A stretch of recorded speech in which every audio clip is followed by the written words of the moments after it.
All right. Well, good evening and welcome, everyone. I'm Daryl Owens, the Director of Communications for Beacon College and your moderator for tonight's event. We appreciate you investing some of your precious time to join us this evening to explore a complex, countercultural, literary, and social legacy. According to reference.com, during the European Enlightenment, a salon was a gathering of knowledgeable individuals where people conversed about philosophy, literature, and related subjects. The purpose of the salon was both to discuss ideas and also further a person's self-education. Tonight, we launch the Beacon Salon, a signature series of forums exploring the arts, history, science, and popular culture that invites you, the public, to join us on our journey of exploration. I would be remiss not to mention that among those on hand for tonight's conversation is Dr. George Haggerty, president of Beacon College, the first nonprofit college or university accredited to award bachelor's degrees primarily to students with learning disabilities, ADHD, and other specific learning differences. For the second consecutive year, bestcolleges.com has ranked Beacon College among the top 10 best colleges in Florida. And in its most recent ranking, College Magazine ranked Beacon the second best American college for students with disabilities in its top 10 list. While those recognitions marinate, let's meet our panelists. Jeb Brockman is a professor of humanities and division coordinator of arts and humanities at the West Campus of Valencia College. His teaching interests include film theory, criticism, film language, modernism, semiotics, mass media, popular culture, composition, creative writing, improvisational comedy, acting, and digital media. Okay. He earned a bachelor's degree in humanities from the Florida State University with an emphasis on religion and 20th century studies, and holds a master's degree in liberal studies from Rollins College. Jeb worked in a cannery in Alaska, lived in a kibbutz in Israel, and recently traveled to India. He is the co-founder of Dad's Garage Theater Company in Atlanta, Georgia, which has provided high-octane improv comedy since 1995. Earlier this month, the theater celebrated Bacon Fest with a special appearance by Mr. Footloose himself, Kevin Bacon. Now, thanks to Jeb, we've closed that circle of 6 degrees of Kevin Bacon. We're all here. Fun fact, Jeb's superpower is that he can eat more hot sauce than is appropriate for the average human being. And his special talent involves growing facial hair. Please welcome to the panel, Jeb Brockman. Everyone's got to have a special skill. Dr. William Nesbit is a professor of English and the chair of the Department of Humanities at Beacon College. He is widely written on the beats, including his essay, Echoes of the Revolution, Diane Di Prima and the Beat Generation, published in the literary journal Beatdom 17, and a critique of Gary Snyder's This Present Moment, published in the national online journal Route 7 Review. And his commentary on the beats was featured last year on NPR's The Academic Minute. He has been quoted recently on pop culture subjects by Variety and the Christian Science Monitor, while his op-eds on the Rock and Roll Hall of Fame and Bob Dylan have appeared in the Orlando Sentinel and the Philadelphia Inquirer. William earned his PhD in English at Florida State University. In addition to the beats, the pop culture force is strong in this one. Among the courses he teaches are the mythic tradition in Star Wars, the graphic novel as literature, and mythology and magic. William served as the panel chair for Cyborg's Human and Posthumans at Florida State University's 33rd Annual International Film and Literature Conference. Please welcome to the panel, Dr. William Nesbit. Dr. Maurice J. O'Sullivan, the Kenneth Curry Professor of English at Rollins College, is an award-winning teacher, scholar, columnist, and filmmaker.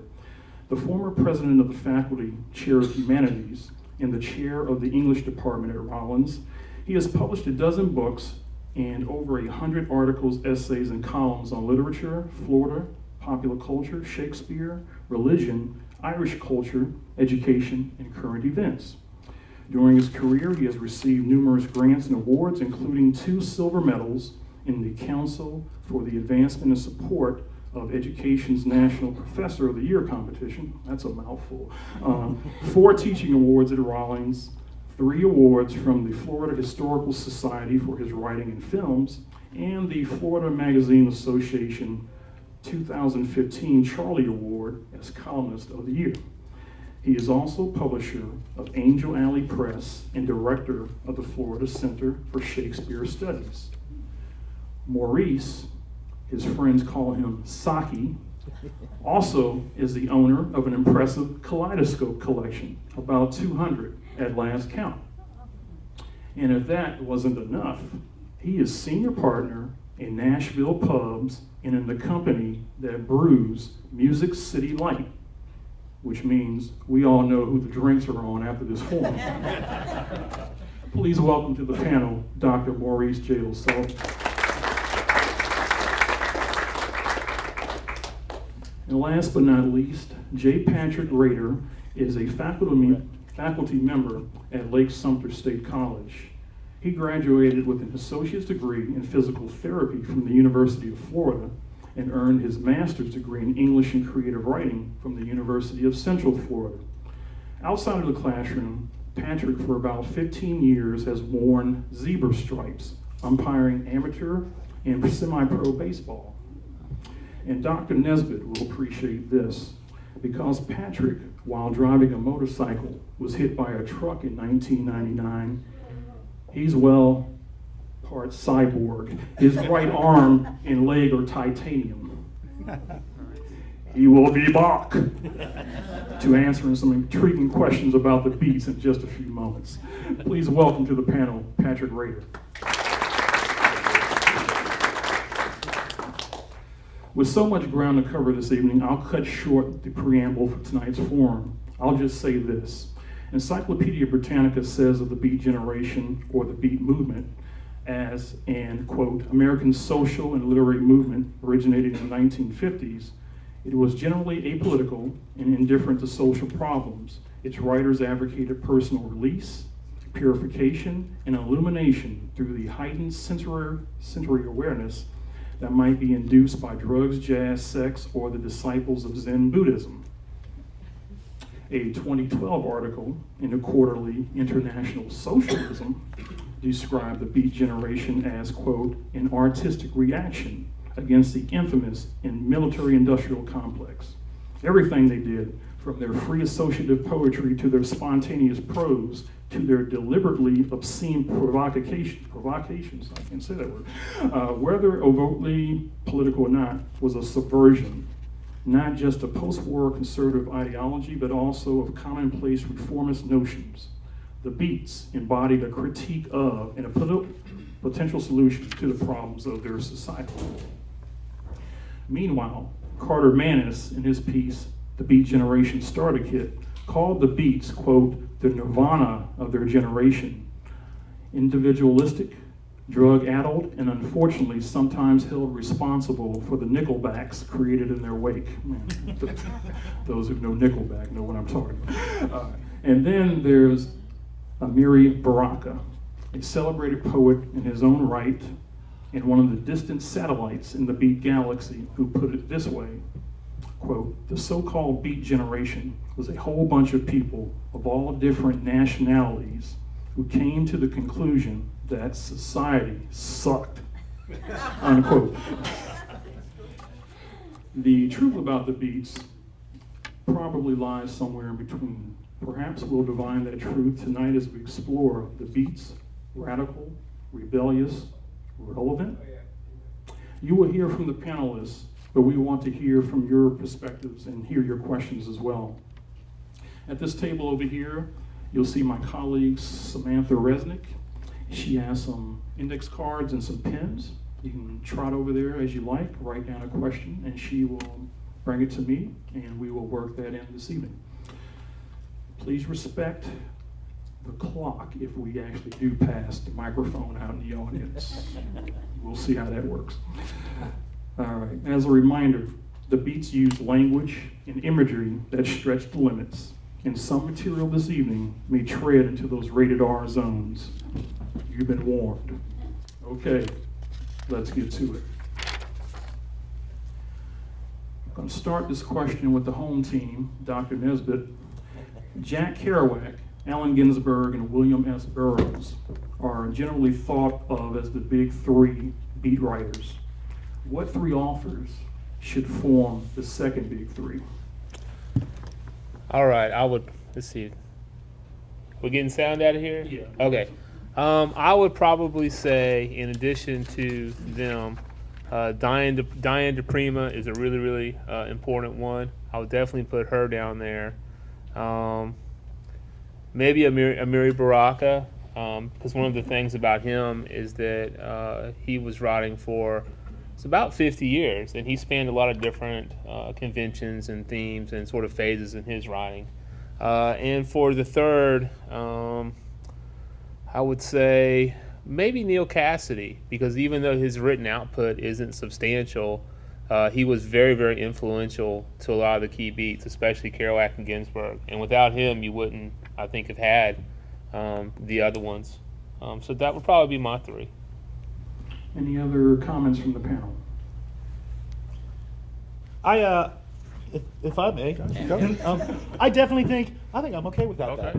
I think you have to. When I was revisiting the beat poets and their poetry, I forgot how much I liked Corso, and I came across for those of you who may not see, we come prepared. And interestingly enough, you can pick this up. This is the Outlaw Bible of American Poetry, so I think it's a tremendous place to find these. But I definitely Lee Corso, is that the name I'm thinking of? Gregory Corso, yes. Real young, was the youngest of them all. Ginsberg called him the awakener of the youth. And somebody else I know referred to him as an urchin Shelley. And so I like he was the youngest out of all of those, correct? Mm-hmm. Mm-hmm. And so I really thought that he definitely needed to would be one of my fourth or fifth. And then Harold Norse.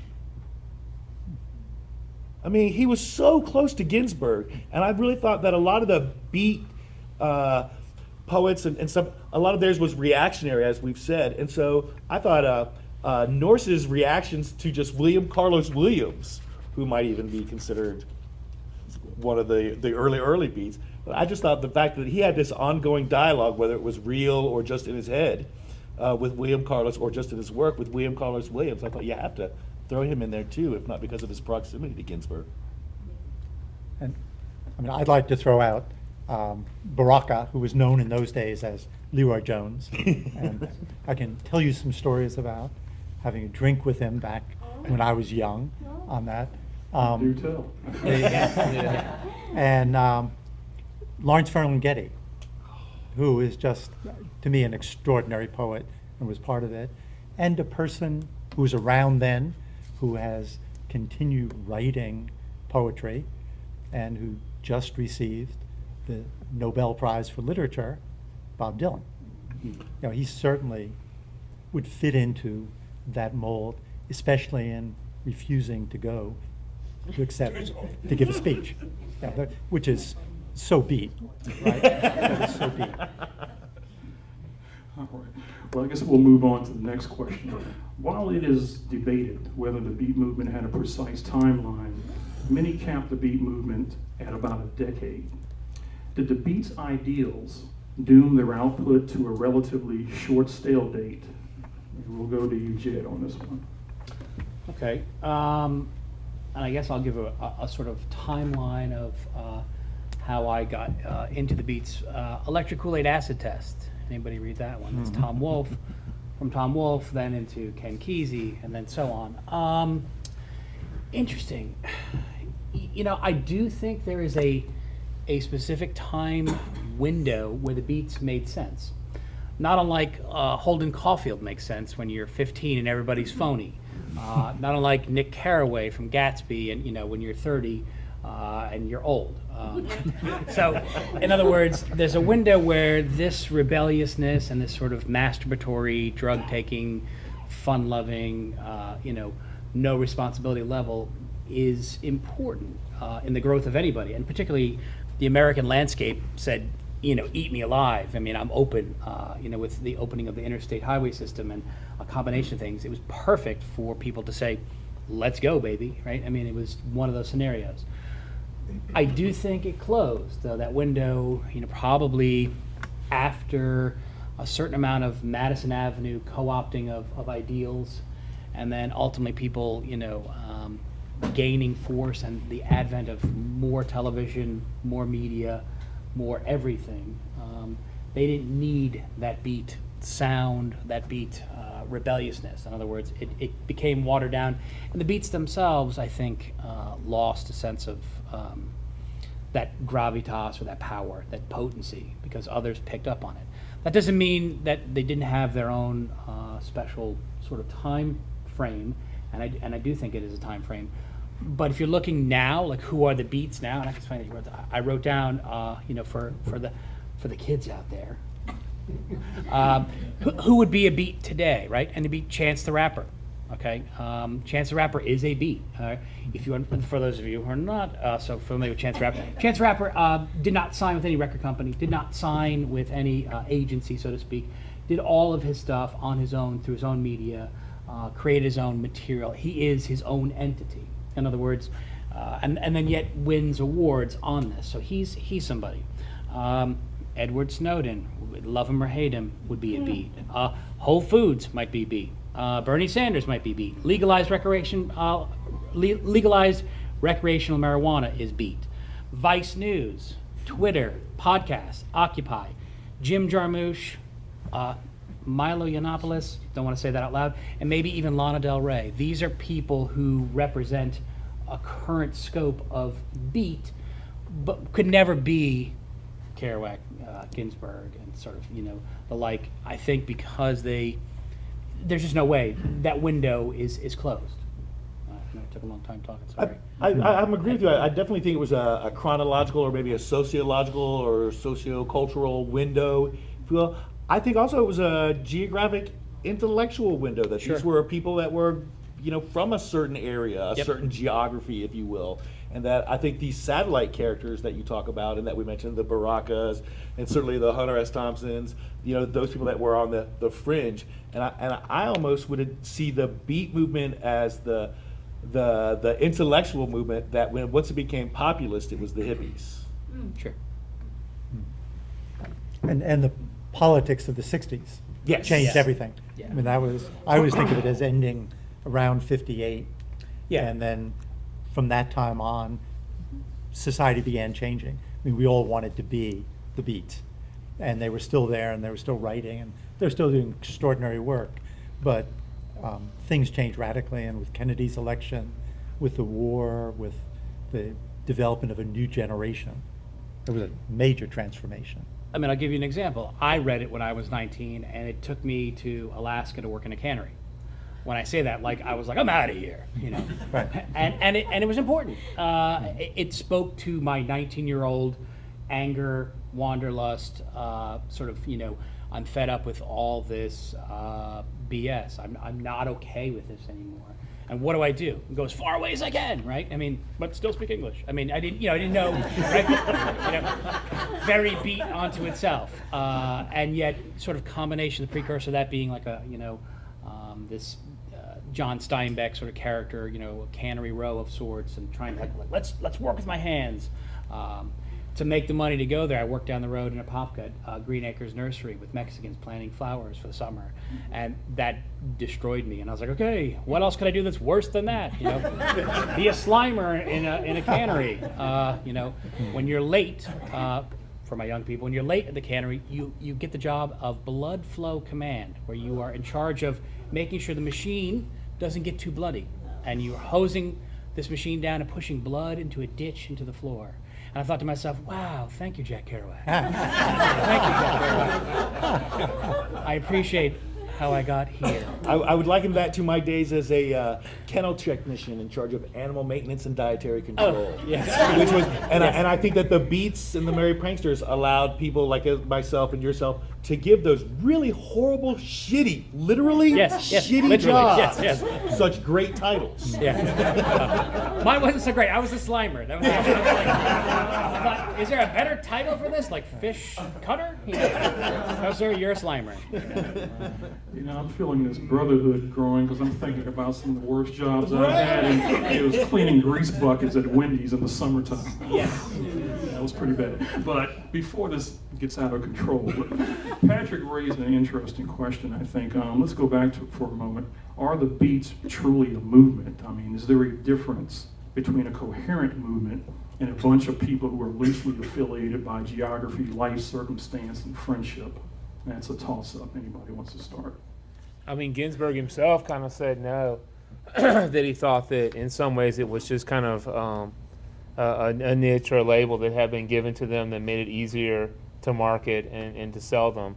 And other people have argued that really, if you look at the Beats, what they have in common is that Allen Ginsberg is kind of at the social center, which helps to explain why certain people that we might think of as Beat aren't considered Beat because they didn't really know Ginsberg at the time. But at the same time, I still think that there's something there. And kind of think a little bit back to the previous question, you know, I think that the real popularity of the Beats was in the late 50s and in the 60s. But I think just because it's not necessarily, you know, trendy or fashionable or fad, doesn't mean it's still not important and relevant. You know, I'm teaching beat literature this semester, and when I sit in there with the students, you know, they're like 18, 19, 20, and we read Howl for the first time, or we talk about Baraka's Somebody Blew Up America, I see that resonating, and I see them thinking about it, and I don't know that for them it's all that different than it was for students of their age 50 years ago. And I know for me, my relationship to the work changes as I get older, but I still have that relationship.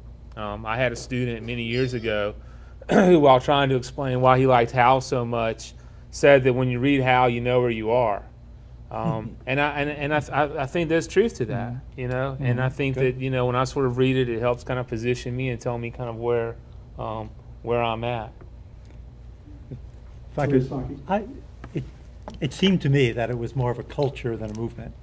And I'll go back and tell you the story.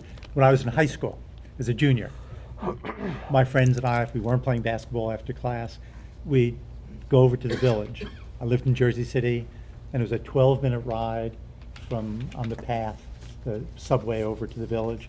We'd go over there on McDougal Street, the Cafe Wa, I was trying to remember them, the Gaslight Cafe, lots of little coffee places, and best of all, McSorley's Old Ale House. And what was remarkable is how many of the Beats used to hang out at McSorley's. They never admit it. It's not part of their history because it was seen as too Irish, too establishment with a certain group. But we would go there from a Jesuit prep school, and we were naturally as pretentious as all high school students. So we would get into a cafe and we would start speaking in Latin, which is, you know, what Jesuit kids do. And we'd start speaking. And then usually if we didn't get enough attention, we'd start chanting Greek lines from Homer, from the Iliad or the Odyssey. And we all had to memorize them back when people memorized things. And the person I got to know the best was Leroy Jones. Because my nickname, and Darryl mentioned Saki, that's my nickname's nickname. My real nickname is Socrates. And Baraka, I call him Baraka now. Baraka loved whenever he saw me standing up and saying Socrates. And then he would come over and we'd have a drink and we'd talk. He was a small man, incredibly articulate. It was clear he wanted a better education. He was very aspirational. And I had read his preface to a 20-volume suicide note, still one of the most extraordinary works I've ever read. And the same way that On the Road affected so many other people, that affected me because it spoke to the kind of questions that Catholic kids had, and it spoke so beautifully to them. And when he found out I had actually read some of his poetry, he was happy. He introduced us to a number of people. Lucien Carr, I remember meeting once, who was one of the outliers on it. Diane de Prima came through. Gregory Corso was there. And much later I met and spent some time with Ginsberg when I was at Ohio State. And he was, just a massive figure. I mean, he was, to me, the charismatic, intellectual, extraordinary figure. I never thought of Jones Baraka in quite that way. But it was, and I've always told my students this story, and of course they all look at me, sure you did. And so about, was it 8 years ago, Susie? We went to New York, we were down at a jazz club in the Village, and the band leader said one of my closest friends is up at the bar, Mamu Baraka. And so Susie looked at me as a challenge, so I got up and walked up, and it was one of my wondrous moments when he lied and said he remembered me. And I thought that was great on it. And I did talk to him briefly about the poem, which made New Jersey take away his position as poet laureate of New Jersey, because he was questioning the World Trade Center issue. And he was unapologetic about it, but he was really just an extraordinarily nice man when you got to deal with him. His son, by the way, some of you may know, is Raz Baraka, the mayor of Newark. And he is a rapper, too. Not quite like Chance, but he's a rapper. Fun fact, I attended Howard University with Raz Baraka, and he actually maintained some of the militant, rebellious tendencies of his dad when we took over the administration building back in 19... I'm still on the run from that. Anyway, we'll move on.